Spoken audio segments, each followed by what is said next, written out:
আসসালামু আলাইকুম ভিউয়ার্স, কেমন আছেন? আজকে আমরা সেকেন্ড পার্ট শিখবো ইলাস্ট্রেটরের। গত ক্লাসে আমরা এই চারটা বাটনের ব্যবহার দেখেছিলাম: selection tool, direct selection tool, pen tool আর হচ্ছে টাইপ টুল। আজকে আমরা দেখব আরো দুইটা টুল। এটা হচ্ছে লাইন। দেখেন লেখা আছে, এই লাইনটাকে টিপ দিয়ে ধরে রাখলে কয়েকটা জিনিস আপনার এখানে আসবে।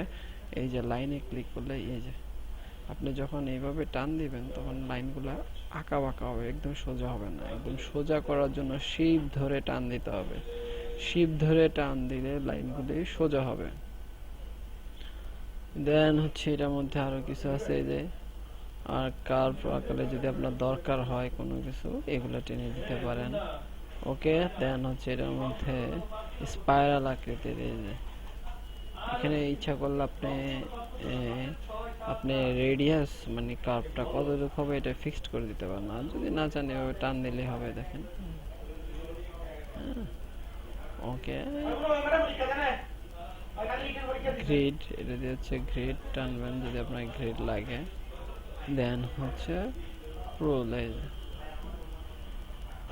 হচ্ছে মাকড়সার জালের মতো কিছুটা দেখতে। এইগুলি ডিজাইন করার সময় আপনার যদি কখনো লাগে এখান থেকে ব্যবহার করতে। নর্মালি এখানে লাইনের দামটা বেশি ব্যবহার করা হয়। পরের টুলটা হচ্ছে, তো আগে এটার সাথে একটু পরিচয়, রেক্ট্যাঙ্গেল। এখান থেকে বিভিন্ন ধরনের বক্স আপনি পাবেন। এই যে বক্স নিতে পারবেন, এই বক্স নিয়ে আসলে সব কাজকর্ম করতে হয় আমাদের। তারপর এখানে রাউন্ড শেপের বক্স নিতে চাইলে রাউন্ড নিতে পারবেন। তা বাদে হচ্ছে এই যে এইভাবে আপনি যে কোনো ধরনের রেক্ট্যাঙ্গেল বক্স এখান থেকে নিতে পারবেন। তাহলে এটা হচ্ছে লাইন, এটা হচ্ছে রেক্ট্যাঙ্গেল, আর এটার নাম হচ্ছে পেন ব্রাশ। এই যে এটা দিয়ে যখন টান দিবেন দেখছেন কি সুন্দর দেখা হচ্ছে। এগুলো ফেলে দিয়ে এই ব্রাশটা আবার দেখায়, এই যে দেখেন, এই যে দেখেন ব্রাশ, এই যে দেখেন এই সাইডে একটা ব্রাশ আছে। এই ব্রাশ দিয়ে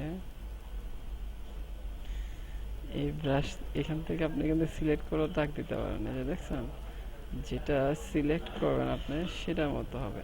এই যে, তাহলে আমরা এই ব্রাশটা এখান থেকেও ব্যবহার করতে পারি। হ্যাঁ, এই যে ব্রাশ। ওকে, ব্রাশের পরে আছে পেন্সিল। পেন্সিল দিয়ে একই কাজ, চিকন করে আপনি লিখবেন। এই পেন্সিলের জিনিসটা আপনি আবার এইটার সাথে চেঞ্জ করে নিতে হবে। এই যে, তাহলে আমরা আজ দেখলাম লাইনের কাজ, রেক্ট্যাঙ্গুলার কাজ, ব্রাশের কাজ, এন্ড হচ্ছে পেন্সিল টুলের কাজ। ওকে